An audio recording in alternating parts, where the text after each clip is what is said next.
Бул батыр болуп өлдү балаңызчы. Сизге чоң рахмат. Кайрылтыңыз бар. Аябай жаман болду.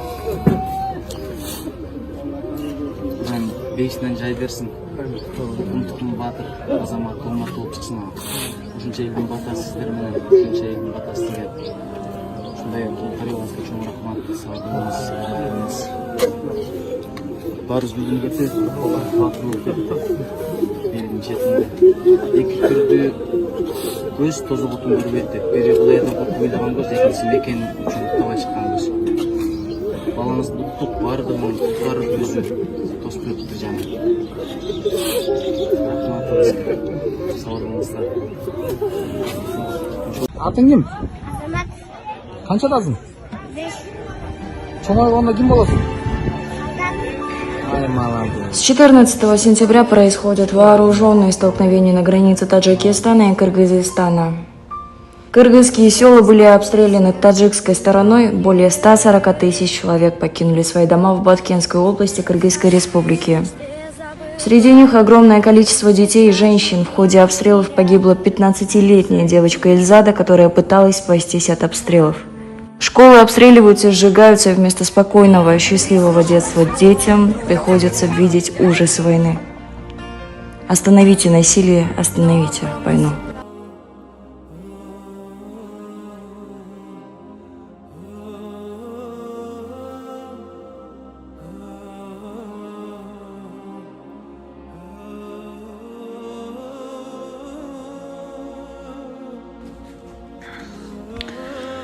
Я обращаюсь ко всем таджикским подконтрольным блогерам, которые от страха говорят все, что им скажут. Вы даже не зная сути, можете говорить все, что угодно, дабы вас не трогали ваши царьки. Вместо того, чтобы просто выпускать обращение о перемирии и обращаться к своим политическим руководителям о том, что ваши люди погибают, вы позволяете себе высказывание, обсуждение и даете нам необоснованную оценку. В войне никогда не было и не будут победителей, будут только потерянные жизни. Вы забыли, как вы подло напали на безоружный народ Кыргызстана? Священный для всех, еще раз отмечу, для всех мусульман в месяц Рамадан. Вы забыли, как вы грабили и сжигали оставленное имущество, трудом нажитое население. Вам напомнить, что вы расстреливаете попавших в плен военнослужащих, издеваетесь над телами погибших. Вам напомнить, как вы нападаете безоружный народ, когда те спят. Вам напомнить, когда у вас творился в стране хаос и шла гражданская война, наш президент примирил и объединил ваши внутренние кланы. Как ваш царек у нас в Бишкеке подписал документ о перемирии и поблагодарил наших руководителей за помощь. А сегодня всем известен ваш диктаторский режим, который все и всех держит на цепи. Я прошу, лучше не трогайте мой народ. Добродушный и гостеприимный, а самое главное, свободный. Со своими внутренними делами мы сами разберемся. Вы лучше разберитесь со своим царем, а свободный демократический Кыргызстан не трогайте.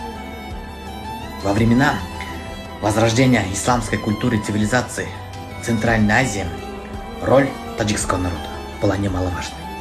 Ваша история не начинается с Эмомали Рахмана, с нынешним диктатором. Таджикский народ должен знать, что она неотъемлемая часть Центральной Азии. Если вы уважаете и знаете свою историю, так я вам напоминаю, предводитель енисейских кыргызов, великий Манас, не зря брал в жены принцессу таджикского народа, нашу мать Каникей Рабигу. Раньше воины брали невест не из простых народов. Уважаемый таджикский народ, у нас общая история. Вы часть Центральной Азии. Не ведитесь с вашим диктатором на планы оккупантов. Ассаламу алейкум, урматтуу кыргыз элим. Азыркы учурда Баткенде болуп жаткан кырдаалга жараша мына биздин диний группалар жамааты Баткен элине жардам аттуу акциясын уюштурат. Кимде ким ушул Баткен элине жардам берем дей турган болсо, мына ушул биздин реквизиттерге кайрылыңыздар. Биз Аллах үчүн 24 саат бою иштеп бергенге даярбыз.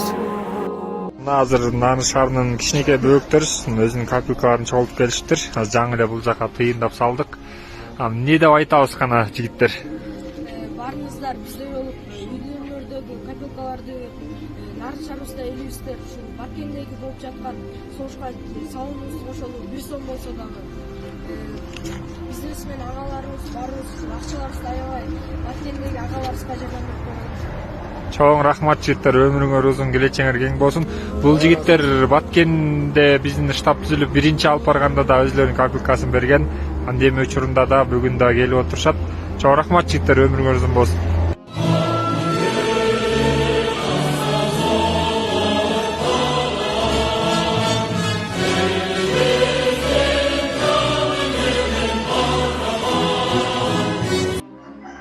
Саламатсыздарбы?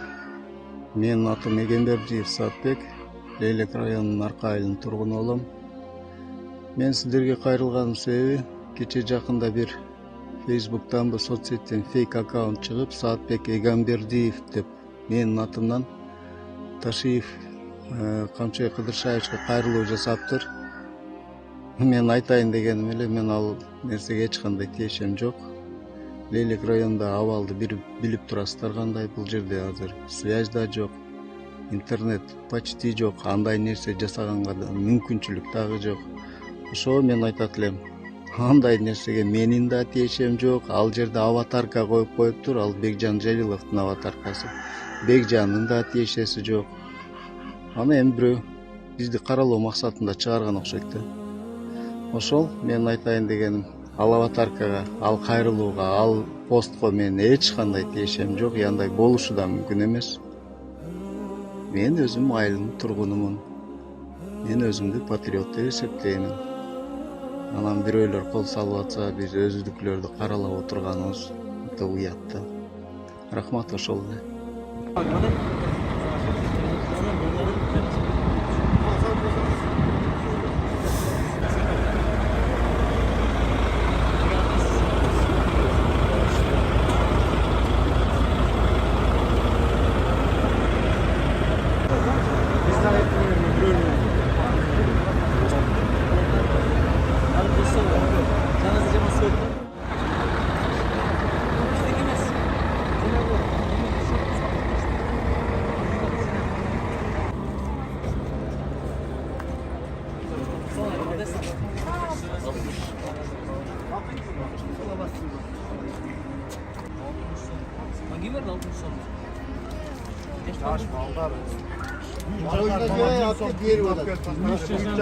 Бала çoğunlukla filmlerine kaçak bir som.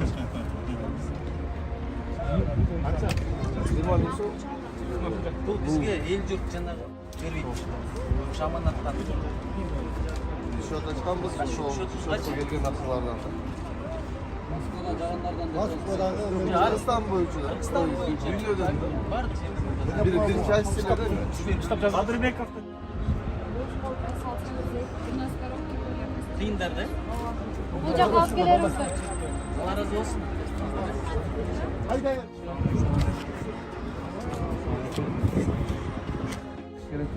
Худым ушундай ынтымак унутпай боло берсекчи, батыл өнүп кетебиз. Биздин батырлар көрүп атасыңар го, алайлык баланы айтып атат го. Колго түшпөй, ошондой батырлар менен биз жеңилбейбиз, Кудай кааласа. Алла жардам берип турган. Силердин соңуңар аябай чоң. Bir teyim gütpöy, bir payda gütpöy, elge kızmat kılan деп бүтүн отурасыңар, бул жөн кетпейт. Даражаңарды бийиктешсин, акыретте дагы зоолорду бийиктешсин себеп болот. Аллах разы болсун силерге. Кудай кааласа биздин эң чоң байлык генчибиз биз силерсиңер да. Ген менен генч айырмасын билесиңерби? Ген түгөнүп калат, генч түгөнбөйт. Адам генч, алтын ген да. Силер биздин генчибизсиңер. Рахмат. Балдарым Кудайым колдосун. Устаз өзү бу жерде турат экен. Экөөбүз доспуз бала кезде. Анан ошо тоодон кийин шарттан кыйын балдар чыгат. Алардын башчыларында, кол башчыларында ертинде.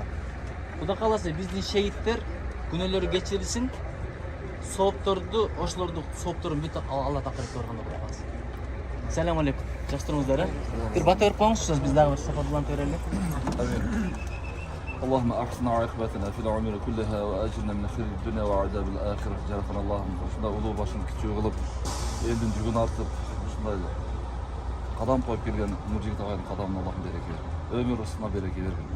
Сизди коштоп жүргөн ушул жигиттердин иштерине Аллахым ийгилик берсин. Кыргызстанга Аллахым рахматы береке жакшылык жазсын. Ушундай жигиттер мекен үчүн күйгөн, жери үчүн күйгөн жигиттерибиз көп болсун. кыргыздарыбыздын көзүн карайгындай сактап, ошонун дагы эртеси артында бир жакшы күндөр көрсө Аллахым. Аллахым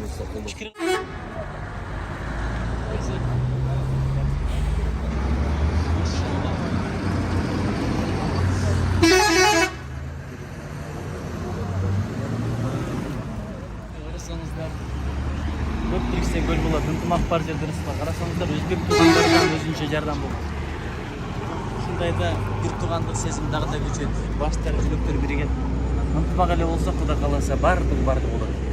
Бирок ушундай ынтымакты көрсөтүш үчүн сөзсүз бирөө кол салыш керек эмес да. Дайыма ушундай ынтымак болсо, бат эле иншалла.